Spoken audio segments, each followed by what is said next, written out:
On today's podcast, I was talking to Bridget Simms, and Bridget is returning. She has been on before, where we talked about dog first aid, and today we were talking about pet bereavement and just how difficult this is for owners and what's available out there for help. Who can you talk to? It's a lot of people who don't have pets don't understand just how painful it can be. And Bridget and I talked about this today and went through the process. She talked about the services she offers, and as always, a lot of useful information. And I hope you enjoy the podcast. The links to any of Bridget's services and anything we talk about will be in the description, so please do check it out. I hope you enjoy.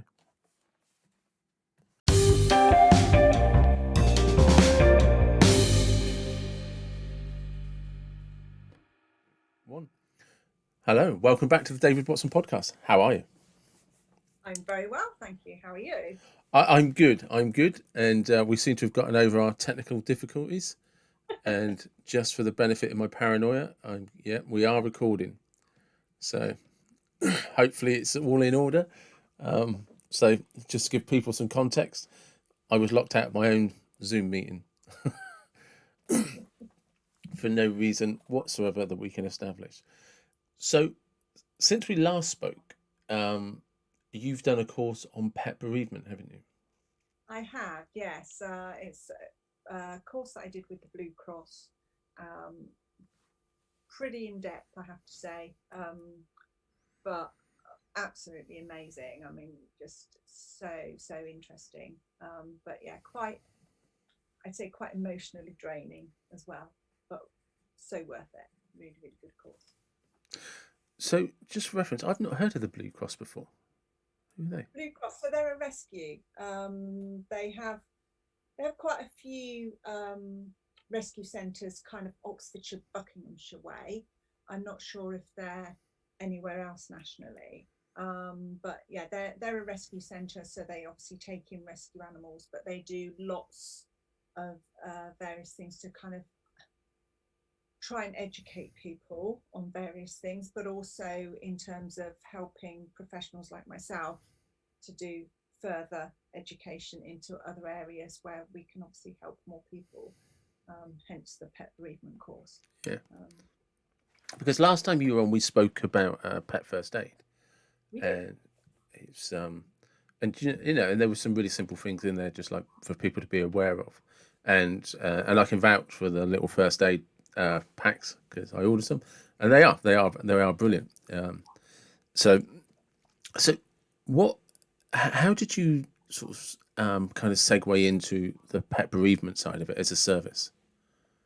I think it's because I like to support people.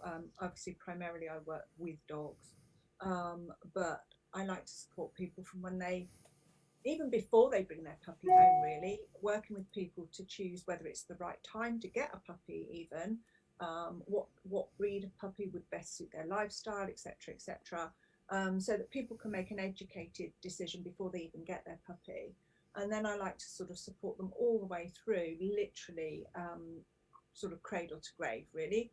I do a lot of work with senior dogs, because I do think they get a little bit overlooked sometimes, because there's huge amounts of information and support out there for people with puppies or people that are having behavioural issues with their dogs as they get a bit older.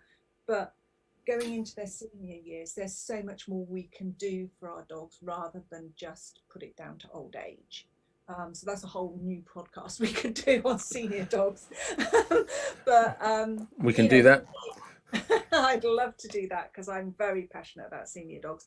But then I think pet bereavement is something that there's very little support out there for people.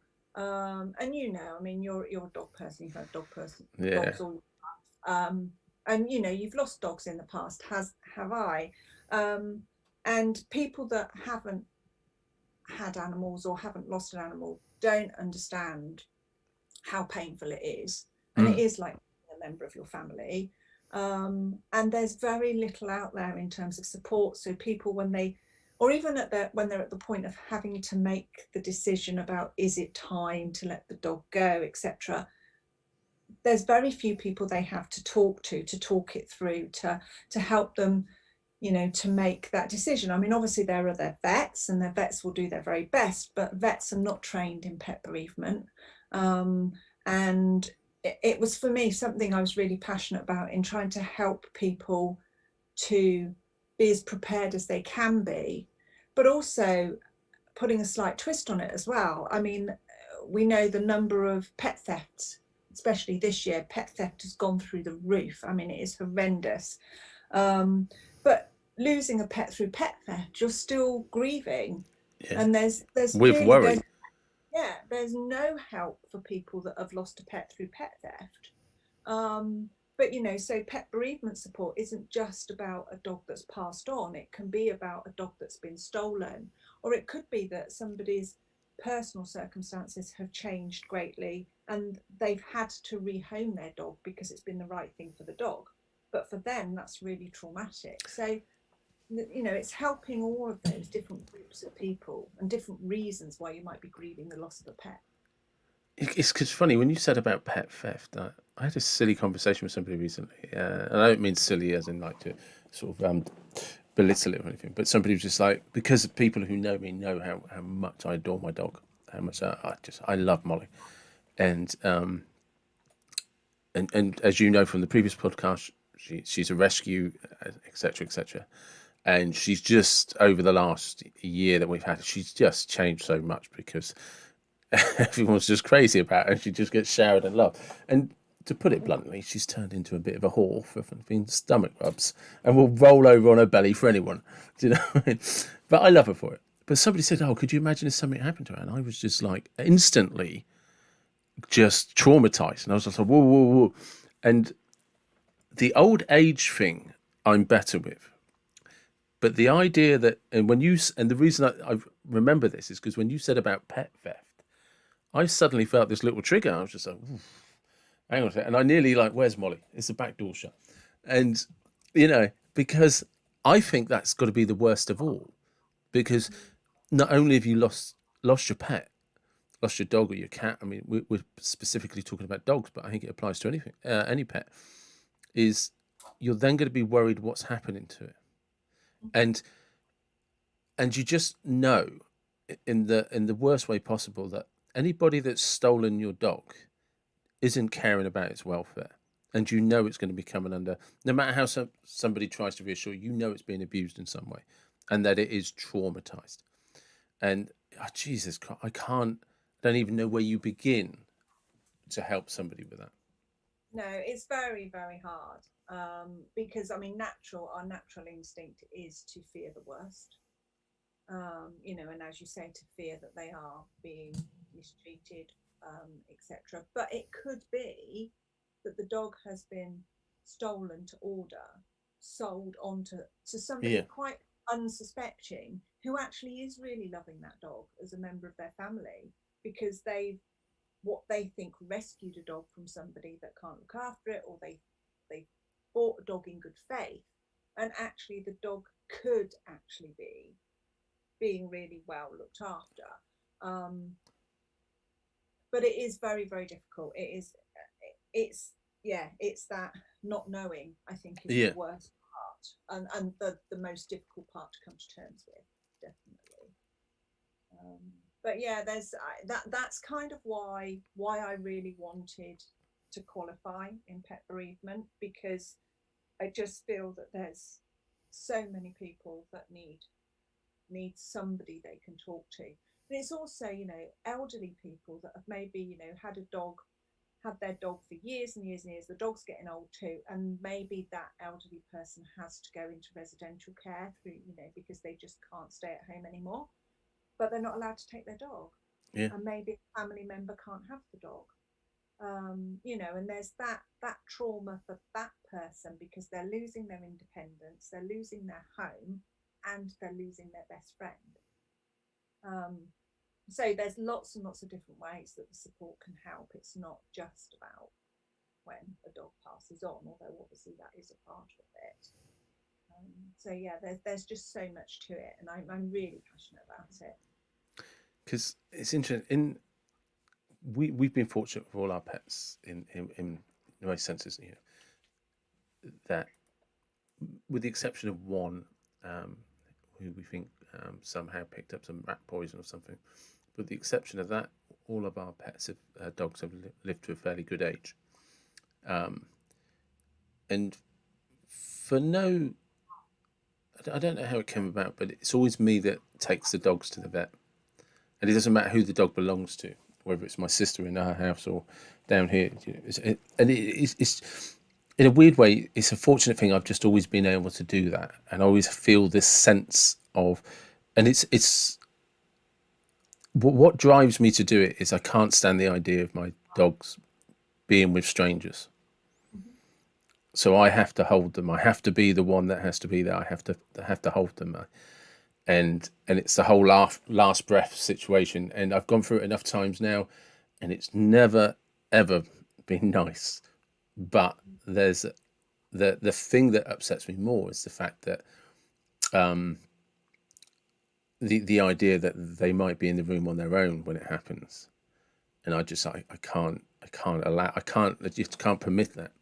And the one thing I'll say about it, that specifically I'm thinking of three dogs who all got to a particular age. They all seemed grateful. And see, I don't know how else to describe that, but one dog, the first time, was my Labrador Paddy, and we grew up with him. So, and he'd got to a point where he was genuinely struggling to walk and stuff.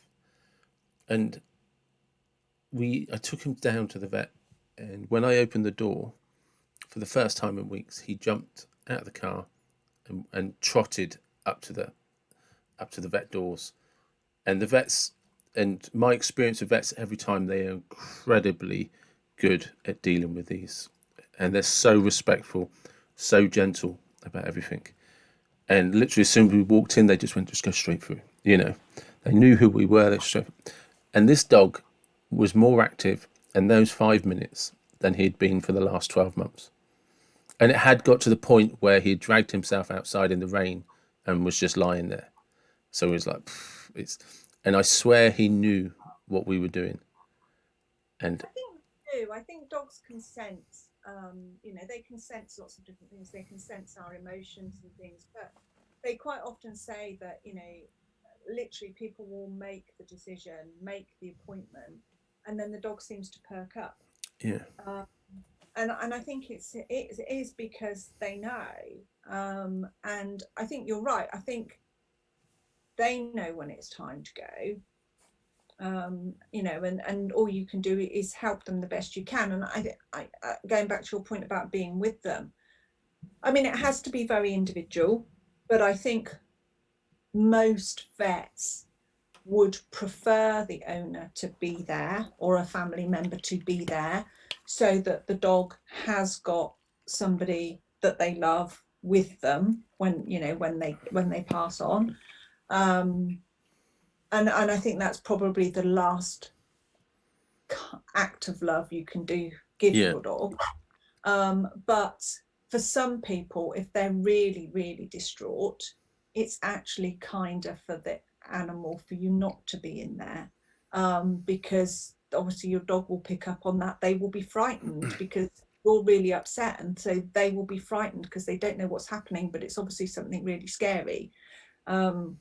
So, in certain circumstances where people are very, very distraught, the vet is likely to ask them to leave the room. But on the whole, for most people, actually being there is the right thing to do. And most, I would say 99% of people would want to be there, to be fair. But I think that's a really good point. Actually, is like I was saying, is when I do it, there's something inside of me that enables me to do it, that overrides all the other grief. But if that doesn't happen for you, you can't force. It's not fair on yourself to force yourself through that, because, like you say, the dog will most likely pick it up. You're putting yourself through an unnecessary trauma. Because it's not nice. It's not pleasant. You are let in the very dog you love pass away before you, and you're the one that's kind of permitting it in a way. And I don't, especially for first time dog owners or cat owners, it is incredibly traumatic. And like you say, I think one of the hard things as well is people that don't have pets, who don't understand the grief that comes with losing a dog when you have to take your dog to the vets and have the dog put down. It's, you know, and if it's, there's no circumstances in which it's nice, whether it's because of injuries, whether it's because of old age, because yeah, it's the bond and attachment, I think, for is much more real than people understand. No, I agree. I don't think that, I mean, years ago, a dog, years and years ago, a dog was they were a pet, weren't they? They were, you had a dog, but there wasn't as much of an emotional bond, I don't think. Whereas these days, our dogs are members of our family. They're like our children, and the bond is very similar. And it, it is like losing a member of your family. But as people who don't have pets don't understand that, they can't understand it because they've never experienced the bond. Um, but I think there's lots that we can do to prepare ourselves. Before the event, especially if it's a planned event. Obviously, if it's an accident or an injury or it's a very sudden illness, that comes with a different set of emotions because you haven't had the time to prepare yourself. Um, but if it is something that at some point your dog's getting to the age where you're going to have to make that decision, there's a lot of support available in terms of a lot of the decisions that have to be made, that you can almost make a plan before the event so that you're in a more stable emotional position to make those decisions. So things like after death body care, for example, it's not a nice thing to talk about, but your vet needs to know what you want to happen. So to understand what those options are and to make that decision before the event actually makes it a lot easier because you haven't got to have that conversation when you're really, um, emotionally raw and can't really think straight. You've already made the plan, you've made the decision, you know what your options are, you know what you want to happen. Um, and you can just that information can just be given to your vet, even if you give it to them in writing so you don't have to discuss it. But that's much much better because it also gives you that feeling of control a little bit over, you've planned it, you know what's going to happen. And it does help you to deal with it a little bit better because you've got that element, because there are lots more choices again now. Years ago you took your dog to the vet, had it put down, that was it. Yeah, um, but now there are lots and lots of different choices about what you might want to happen. um, so it's you can pre-plan a lot of that, which makes the decision making at the time a lot less for you, um, so that you can deal with the grief. And then there's lots of different things around memorials. A lot of people have different memorials now for their dogs, so there's lots of different things that you can do. I mean, one of the things that you can do is create a memory box. But actually, what I've started to do, my dogs are 4 and 5, so they're not old. Um, but I've actually started to create memory boxes now so that I just put little things in there, just and maybe label them up, just fun little things that remind me of a certain thing that we did or somewhere we went, or my favorite photographs of them. Because I think when the time comes that something does happen to them and they do pass on, I can, when I'm ready, look back through that memory box and I've got all of those memories that I've collected through their lifetime. Whereas if you wait until your dog has actually passed on and you then start to create a memory box, that's actually quite a painful thing to do. Um, because you've got to go back and collect all those memories, and actually going through that process for some people can be a healing process, but for some people can be really painful. But if you do it while they're alive, it's a fun thing to do. yeah. And then you've got it to go back to. So I'm kind of trying to encourage people to start creating memory boxes. of their dogs, putting in your favorite photos, putting in maybe when you're about to throw their favorite toy away because there are really just shreds of it left, there's not much of it, put those shreds into the memory box, all of those kind of things, that at some point you can go back and have a look through, and it'll bring back really nice memories for you.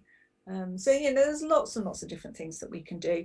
Another, I think, key element of the pet bereavement support is helping people to decide how to involve their children.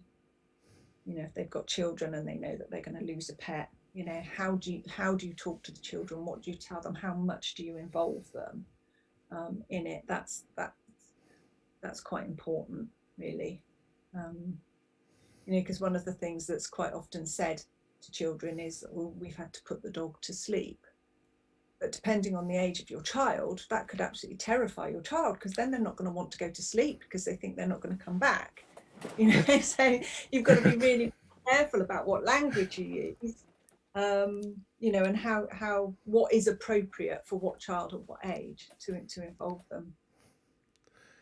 So when you said that, I could just see this parent in the background saying, "Next time little Timmy starts messing about, we can put you to sleep as well, just like the dog.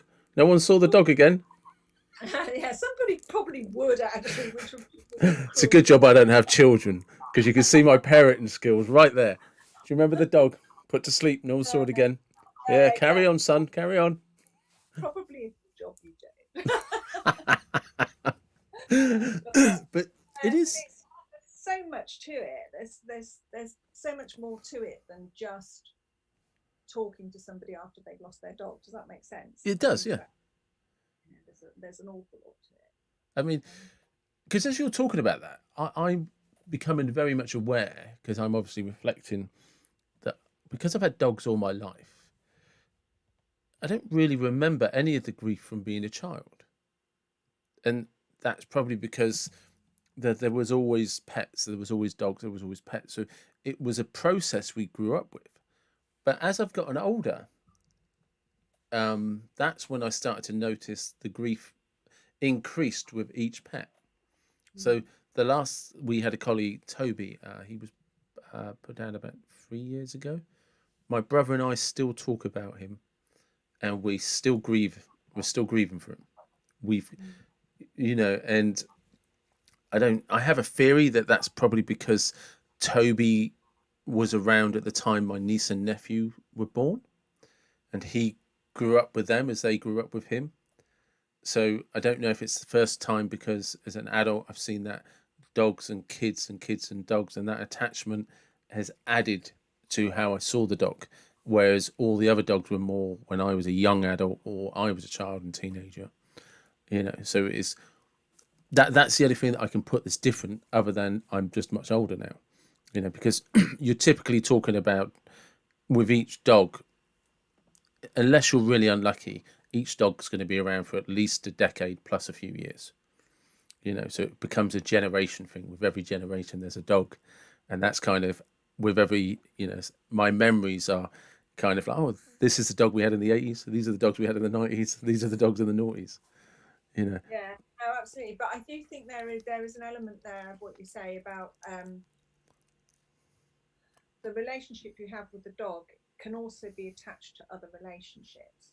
So and so sometimes that can make that grief worse. So for example, if you have somebody that has taken in the dog that perhaps their mother's passed away and the Yeah, mother had a dog, they've taken the dog on, and they've had that dog for a number of years, and then the dog passes on. They're not only grieving the loss of that dog, they're grieving the link that that dog gave them to the mum, if that makes sense. So yeah, there's that makes perfect sense.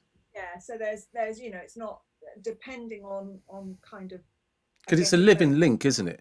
If you yeah, take on a parent's, an elderly parent's pet after they pass away, there is a living memory that stays with you for as long as that pet is alive. yeah, absolutely. um so that it's quite complex, in terms of what the level of grief, the different stages of grief that people go through, and it's helping people to to work that through at their own pace, but giving them that support to work through that.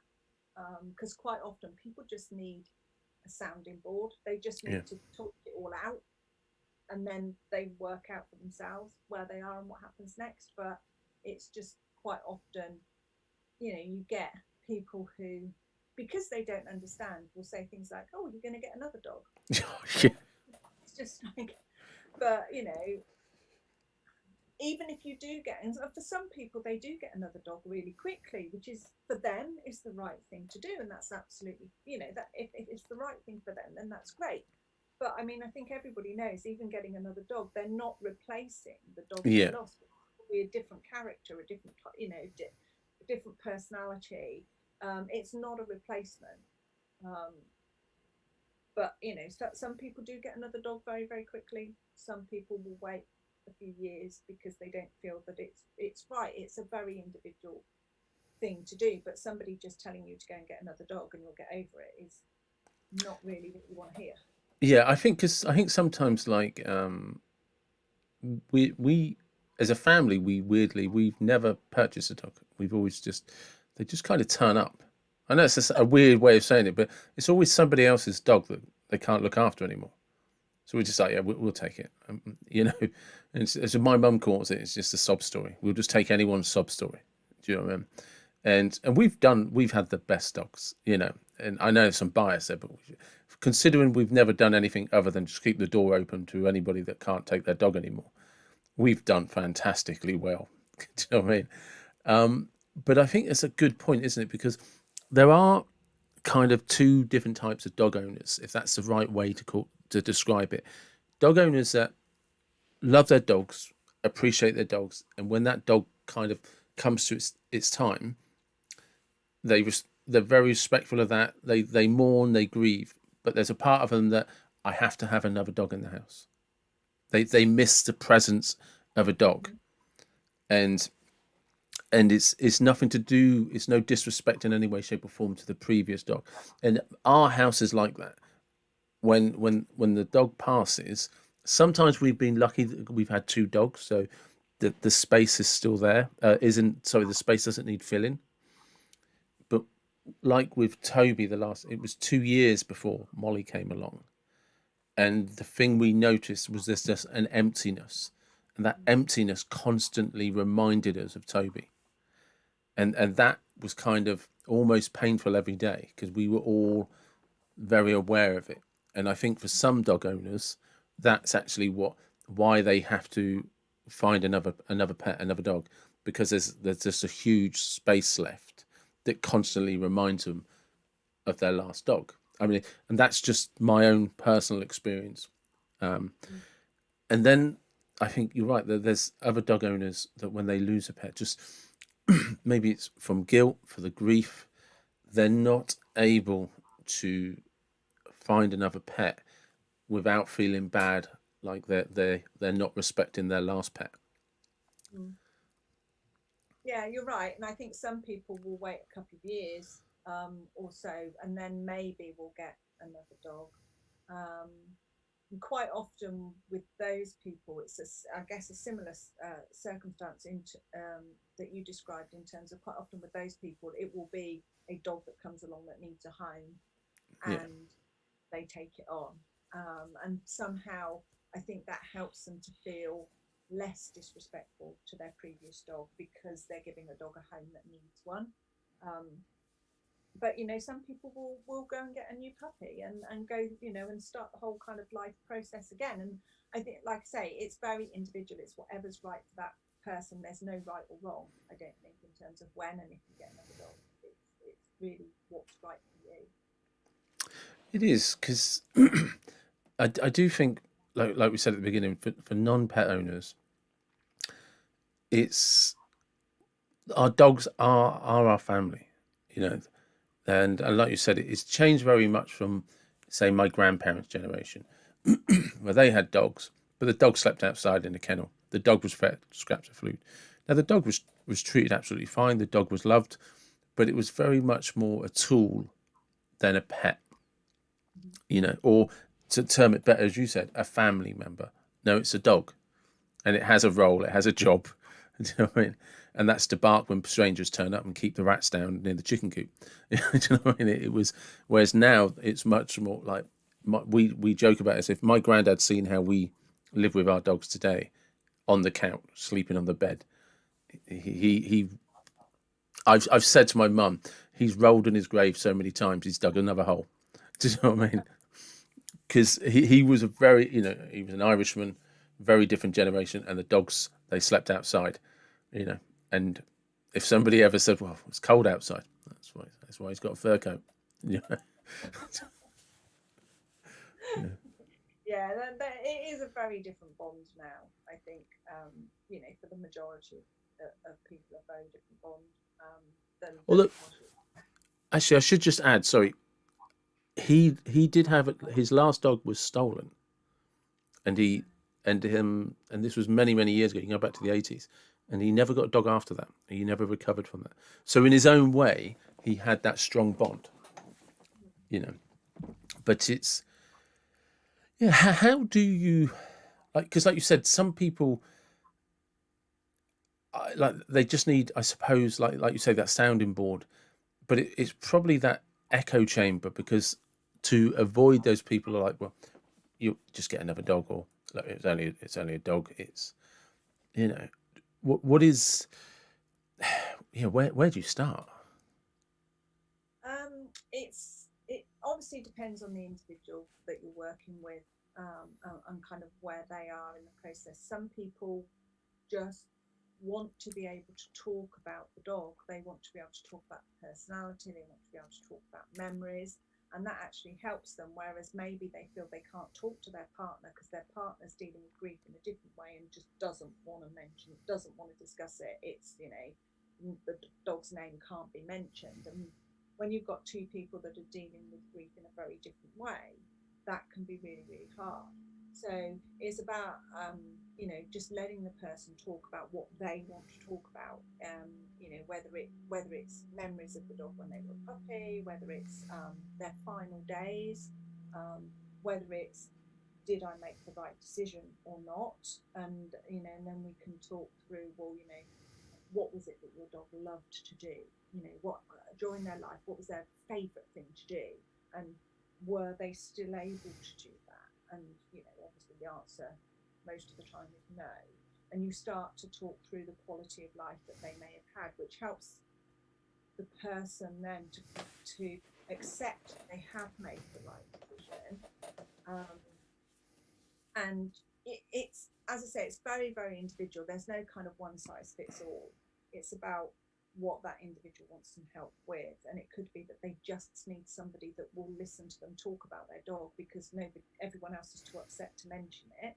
Or it could be that, like I say, they want just to get straight in their own minds that they've made the right decision. Or it might be that they want to think about how they can best remember their dog, and the different options that they can have around that. So it is very individual, and you have to be led by what the person wants to talk about, rather than have a script and go, okay, I'm going to ask you this. Yeah, It's got to be what they want to talk about.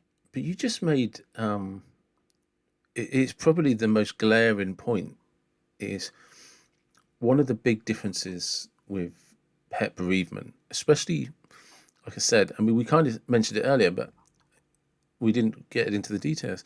It's the only time in our lives where we take a choice, and our choice is, we're going to end your life. And even though it's not, as far as I'm aware, it's always done under vet's advice, like, this is the best thing, it's the least amount of suffering, it's still a choice that you consciously have to make, and it's yours. In some respects, you could argue, and I'm not advocating for this in any way, shape, or form, just to be clear, but wouldn't it be great if the vet made that decision for me? Because then I'm not responsible, you know, because there's a reason we don't do it with human beings. It's because nobody wants to be responsible for ending the life of a human. But we have, in my opinion, at least, the same bond with our pets. But we are the ones that are, and actually people advocate that you should take the responsibility, that when the time is right. It's very common to, that you can't let it suffer. You're letting it suffer to ease your own pain. It's not, you're not being fair, and then you have to make that decision. And that, yeah, Yeah, I mean it's difficult and it's really hard for vets as well because vets are not actually allowed to tell you. no, Then they can advise on how they see the quality of the dog's life, and they can advise you of, they can say things such as it might be time to start thinking about, but they can't actually say it's now time to put the dog yeah, to sleep. That they can't do that, they're not allowed to, but they will advise on, kind of how they see their health indeed, deteriorating, that kind of stuff. But you're right, it is a choice. But if you think about the word euthanasia, comes from Greek, and basically it means a good death, and yes, that's what euthanasia means, is a good death. And you have, all through your dog's life, you've wanted the very best for your dog. Well, 99% of dog yeah. owners will have always wanted the very, very best for their dogs, and they will have done the best for them. And so surely the best thing you can do, the best final act of love you can give them, is to give them a good death. It And is. that means It's, at the right time. I mean, 100%, and I think that's probably how I've always been able to view it. So, but I'm kind of like doing the numbers. Like, if you get a dog when you're 20, chances are you're going to get to around somewhere between 32 and 35 before you have to make that decision. Then if you get another dog, and we're just talking one dog owners here, it's going to be 50 before you have 45 to 50 before you have to make that choice again. And then before you know it, it's 60. So you might only ever have 4 dogs in your lifetime. And if you have to make that decision every time, with the grief and the pain it's going to cause you, um, it's, do you know what I mean? Because sometimes the dog will get an illness and it's almost taken out of your hands in terms of, look, this, it has cancer, we can't treat, it's now in pain, it's now suffering, you know. But that's not always, but even then it has to be really difficult for a lot of people, because unless you, it's not something you can gain experience to, and nothing in life teaches you to sever the life of somebody, of a pet you love. No, I think the only way that you can look at it though is to think about all the love, the affection, the fun, everything that you have gained from that relationship during that dog's life, and would you trade that for the pain of when they have to go? I mean, I know I wouldn't. If I know how painful it is to lose a dog because I've lost them before, but I still have other dogs. And that's because I know that one day that time will come and it will be as painful the next time round as it was the first time round. Um, but I still wouldn't trade that bond that I have with them every single day for the 10, 12, 15 years that I have them, for that moment in time where I have to say goodbye. Um, and I think that's kind of how you have to balance it out. But that's probably the genuine benefit of coming to talk to someone like yourself, is that you like you say, dependent on the individual, is that you do take them through that process of the grief, the guilt, but ultimately, in doing what they did, they've made the right decision. On, you know, if you look at all the joy you had from your pet, all the love that the pet gave you, and that you returned to it, that's why you made the right decision. Because the guilt is probably one of the biggest hindrances to getting over the grief. Yeah, yes, it is. But it's easy to say people shouldn't feel guilty. But everybody always will, even if they know it was absolutely the right thing to do, and they have no doubt that they did the right thing. They will still feel guilty. But it's about, like you say, talking people through the process. The lifespan of the dog, and most people will come to their own conclusion that they really wouldn't have traded everything that they got from that relationship and they would still rather have had that and go through the pain they're going through now than to have not had it at all. I even get sort of, when I'm chatting to people, I even get to the point with people sometimes where they'll actually laugh about things. When we're talking about all the fun and the joy and everything you've had with your dog, we also talk about some of the frustrations, or they'll say, "Oh God, I remember when he was a puppy and he ate through 3 broadband cables and things like that," and they'll start to laugh about it, Yeah. and that is actually quite healing. Very You know, healing. Yeah. it's quite healing for people to be able to have memories that they can then laugh about. Um, so we can go through, and again, it's very individual. Some people will want to talk about that, and some people will not be ready to talk about that. And again, thinking about the support, there's no right or wrong time to have it. Some people might want support before the event, as I say, just so that they feel more prepared for when it comes. Some people might want to talk to me straight after they've lost their dog because they just don't know who to turn to. And some people may not be ready to talk about it at all, but 3, 6 months down the road may feel that they just need to be able to talk it through now that they feel calmer about it. So again, there's no right or wrong time. It's whatever people feel is right for them. I think that's probably a really important point to emphasize, isn't it? There's no time limits. There's no rights or wrongs. It's where you are in the grieving process, and are you ready to open up and talk to somebody and kind of internally risk reliving some of the pain? As healthy as you and I can suggest to somebody that is, these are decisions that people need to make for themselves. And like I said, if I get into that mental space, I can grieve dogs from when I was a teenager.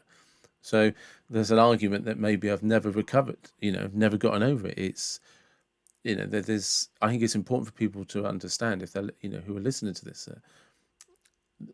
the bonds you have with pets are incredibly unique, and they're unique between you and that pet.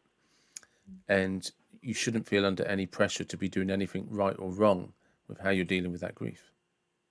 No, absolutely, and you're right. I mean, every bond with every pet will be different. I've got 2 dogs, and they're the center of my world. They really are. But I have a different relationship. There are different personalities completely to each Yeah, other, and so I have different relationships with them. But I love them equally.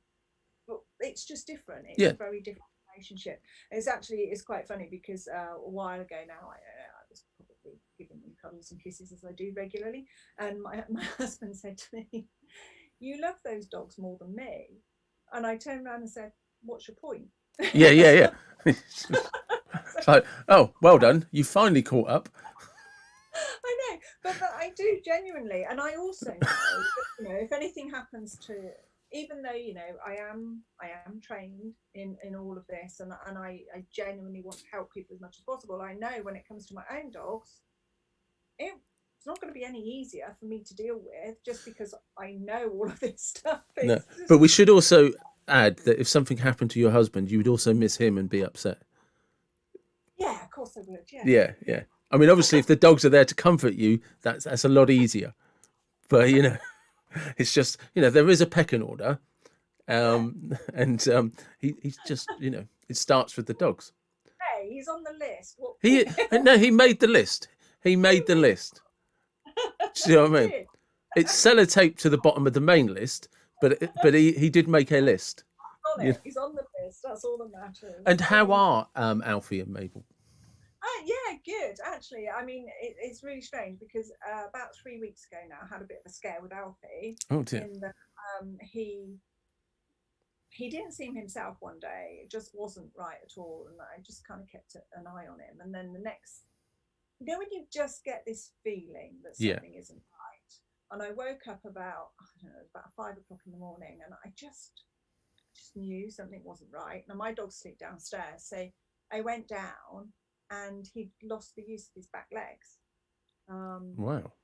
couldn't stand up at all, and he was shaking from head to foot in pain. And I don't know why I went down that early. I just knew something wasn't right. So obviously called the out of hours vet, and got him straight into the vets. And um, they did some X-rays. They couldn't find any bone issues, but what they think had happened is maybe he'd jumped or he'd twisted awkwardly running around when we were out and about, and they think that maybe a disc in his spine had just, it hadn't slipped, but it had just moved enough to put pressure on the spinal nerve. Yeah. And so they gave him lots of obviously anti-inflammatories and painkillers and things, and he stayed in for a while. And then we had to obviously be very careful with him, and he was on cage rest for 2 weeks. But touch wood, he seems absolutely fine now. So it was obviously just something he'd done, and he tweaked his back, and it had put pressure on the spinal column. But he's only 5, and you know, I mean, when I got into the vets, I mean, I was in bits Yeah. because I was just like, oh God, this is my baby and he can't walk, and all sorts of things go through your mind, don't they, about Yeah. Yeah. he Absolutely. that, and so, and even then, I was thinking, what am I, how am I going to cope when anything happens to him? And my husband's kind of just saying, yeah, that day is a long way away. We don't even need to think about that. He's fine. But it does kind of, I think it makes you realize how strong that bond really is Yeah. when Definitely. they're unwell like that, and and it is something quite serious. But as I say, touch wood, he seems absolutely fine now. And that's one thing I think that's incredibly hard with our pets is often you get an instinct that something's wrong. And my experience of vets is they're very good at understanding that pet owners, they understand there's something wrong, but there's rarely any answers. Mm. It's we like to think that it'll be something glaringly obvious that somebody in the know is like, but like they do X-rays, they do scans, they do blood tests, don't show anything, and there's no communication between you and your dog for your dog to actually, because your dog could come around and say, oh, that's such a migraine, and you'd be, oh god, we thought there was something wrong with your hips. It's like, oh no, it's just a migraine. Do you know what I mean? And Yeah, do you know what I mean? Because we can think of our own ailments and injuries and stuff, and how it might present as one way, but you'll say no, actually, it's like I'll take migraines because I sometimes get migraines. But actually, when you see me when I got a migraine, I can often be at work. I'm somebody that's fortunate enough to be able to carry on, and it's not the same for everybody. But I could actually be feeling incredibly nauseous, mm, and there's all these, you know, there's all these things like, and like I said, as I think about all the injuries I've had over the years, dislocated shoulders, stuff like that, you wouldn't know looking at me that I have a problem with my left shoulder and limited movement. Do you do what I mean?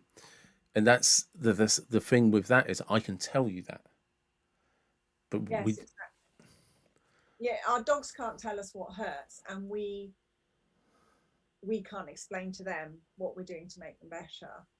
Um, but it is, I mean, it's incredibly difficult, and especially at the moment, where obviously, you know, take him to the vet and you have to hand him over. You're not allowed to go in, um, jeez, because obviously at the moment it's still very difficult for vets because I of haven't thought COVID. of that. I hadn't thought about that.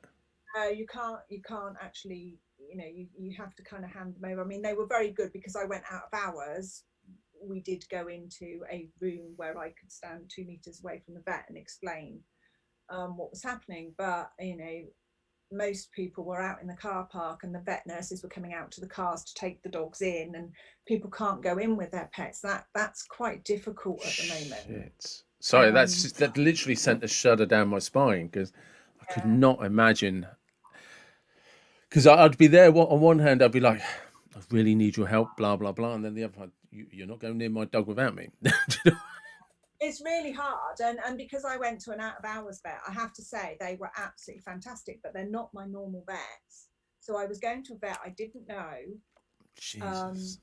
who was charging me a hell of a lot of money because it was out of hours. A vet I didn't know, a vet my dog didn't know, and I was having to hand him over and trust that everything Gee, was going to be. And they were amazing. I have to say they were absolutely amazing. And that must you have been know, I so difficult.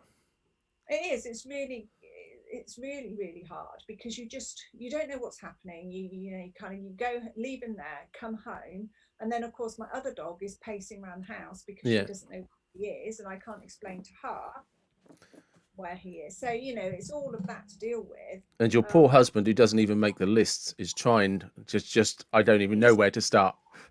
he just went to work. He stayed out of the way. It was Yeah. probably the best thing to do. Yeah. But yeah, but it is really difficult, and I think it does bring home when something when one of your dogs is not well, it does bring home how much you care about And them. how So vulnerable we are. mm, When yeah, these things happen, we emotionally become very vulnerable because we don't know what's wrong with the dog. We know the dog can't tell us, and now we're leaving you as strangers. You yeah. know, And vets do, I mean, this is something that obviously we talked about last time with the dog first aid stuff, but vets do like you to know your dog really well from a health perspective because it's yeah, so helpful for them. If they know what is normal for your dog and what isn't because you can tell them, it makes their job so much easier. yeah, Um, and they're yeah, hindered at the moment. they are. It's really hard for them at the moment, really, really hard. But another thing to think about with the pet bereavement, actually, it just reminded me is, if you've got other animals, Yep. um, is to how you cope with that and how you can prepare or let. So if anything happened to one of my dogs, how am I going to let the other dog know what's happened? Because again, you can't explain. And I know you said you had a dog before that was like really, I really was just happy. thinking of Toby because he grew up with this. So Toby was a collie, and Roxy was a Rottweiler, and they both. I don't know how they teamed up together in the dog kennels, but they both came from the Dogs Trust, and they came as a. Oh no, my sister got Toby, then got Roxy, and then because my sister had a baby and Roxy was a bit sort of Tigger type bouncy, we took both dogs, and I swear, and I know I told you this last time, we thought they were a pair, like salt and pepper. And when we had to take, sadly, Roxy didn't live to a ripe old age. She had a stomach problem and sadly didn't make it. And we come back from the vets, you know, really sorry, Toby. And what you could tell, there was a bit of confusion for an hour.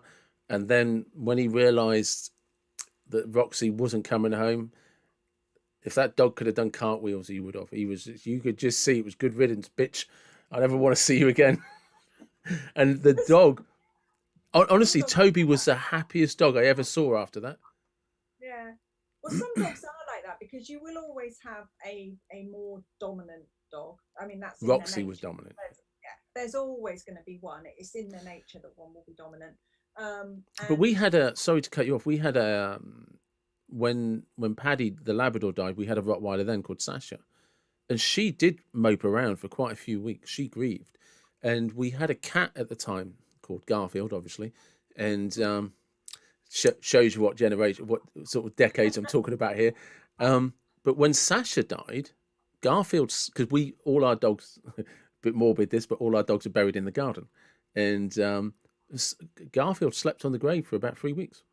Every day she went out there and led on top of the grave. yeah, I mean, other animals do know. But you're right. I mean, if you've got a dominant dog, then if something happens to them, the other dog's probably suppressed personality will start to come out This is because they exactly what happened with Toby. yeah, because they can express their natural personality because they're not number two in the pecking order anymore. So that can happen. But with other dogs, I know if anything happened to either of mine, they are so close that they would find that really hard to adjust. And so there are decisions that you can make if you know the event's Yeah, going to happen. It's not an accident or a sudden illness.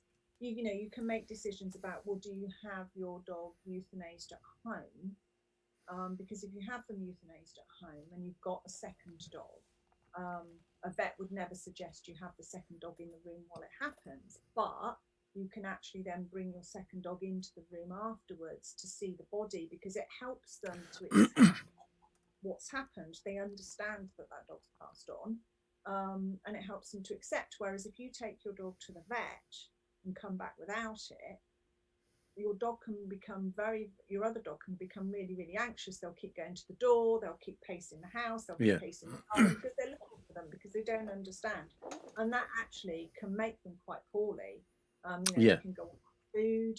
And it can actually make them quite poorly and can make them depressed. I mean, dogs do suffer from depression. So it's about thinking about what you think is going to be best for your Yeah, surviving dog as well as your other dogs. we've always been lucky because, like I said, we have quite a large garden, so it is a bit of a pet cemetery, unfortunately.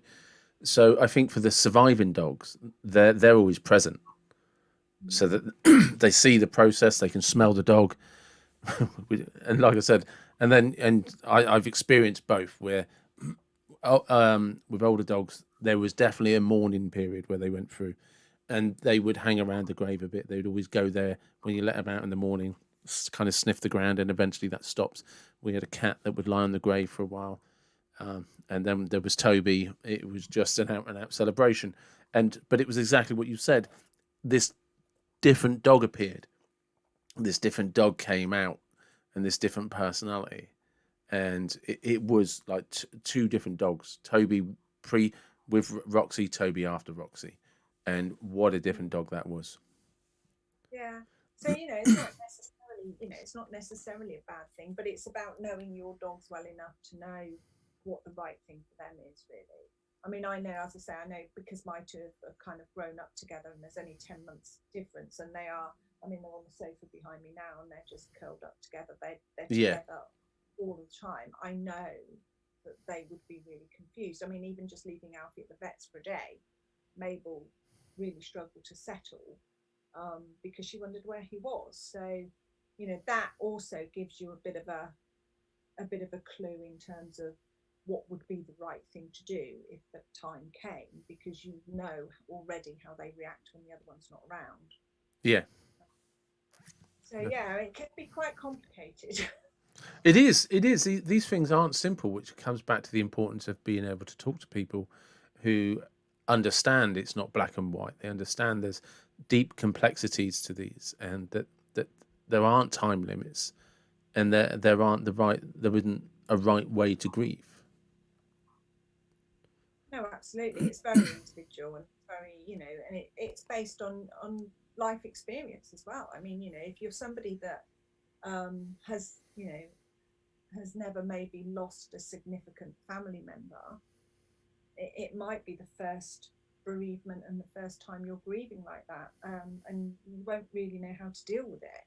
Or it could be that if you've lost several family members quite close together and then you lose your dog, you've got that compounded grief. So, um, as I say, it is so individual, and I think that's why it's really important that people have somebody that they can talk to that can focus on the pet side of things Yeah. for them. So So, just that's I'm going to let you go in a minute, but before I do, I'm going to ask you another question in a minute. But where can people find you? okay. So the best way to contact me actually is via email at the moment. My website is currently being redesigned, which is very exciting. But at the moment, my email address. So if people want to email me at contact@pauseandplay.org.uk, and pause and play is pause and using the word and play. People want to drop me an email, I'll be more than happy to give them a call, or we can correspond by email if that's what they prefer.